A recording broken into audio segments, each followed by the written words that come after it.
Some stories don't start with a triumphant victory. They begin with being misunderstood, even by the people who are supposed to love you the most. That's exactly how it was for a young man named Joseph. Joseph grew up in a big, complicated family.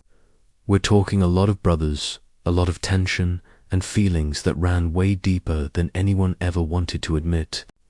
He was a bright kid, insightful, and he had these vivid dreams that hinted at a future far bigger than his small-town life. But instead of being happy for him, his brothers felt threatened. They were jealous of the attention he got from their father, and they were jealous of the incredible potential they saw in him. One day, all that simmering jealousy just boiled over. In a moment of pure rage and resentment, they ganged up on him.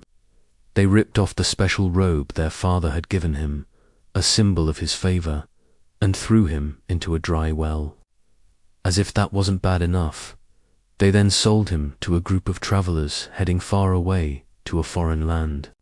And just like that, in a single afternoon, Joseph went from being the cherished, favored son to being a slave in a country where no one even knew his name.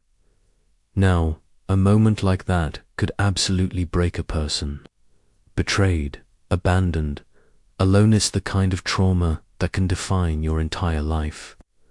But Joseph refused to let bitterness become his story.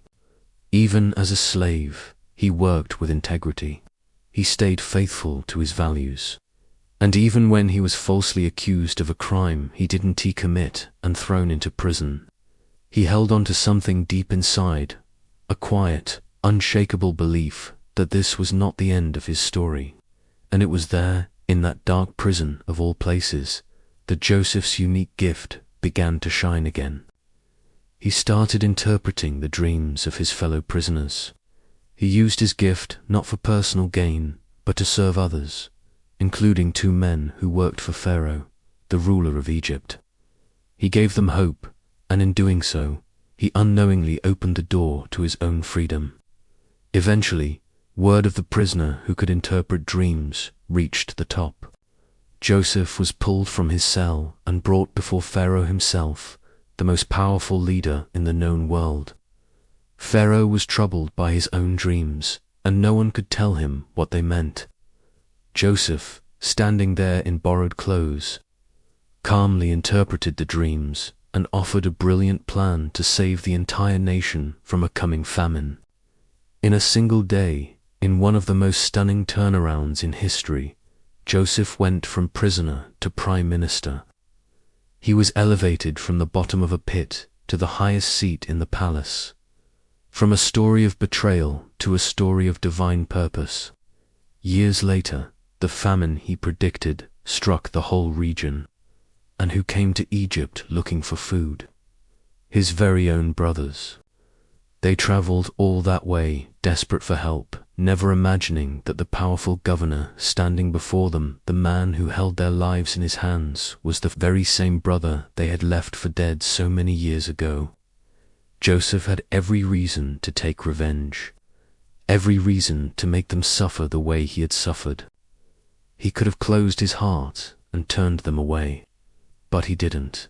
Instead, he chose forgiveness. He saw a bigger picture at play. He looked at his brothers, tears in his eyes, and said one of the most powerful things you'll ever hear: "You meant to harm me, but God used it for good." Joseph's life is a powerful reminder for all of us. Painful seasons don't cancel our purpose. Sometimes they are the very thing that positions us for it. The experiences that feel like they re-breaking us one year can be the foundation that builds us up the next. And even when people fail us, even when we are deeply hurt, our destiny, our true purpose, doesn't fail us. Hold on to that. Thanks for watching. If this story resonated with you, hit that like button and subscribe for more content that inspires. See you in the next one.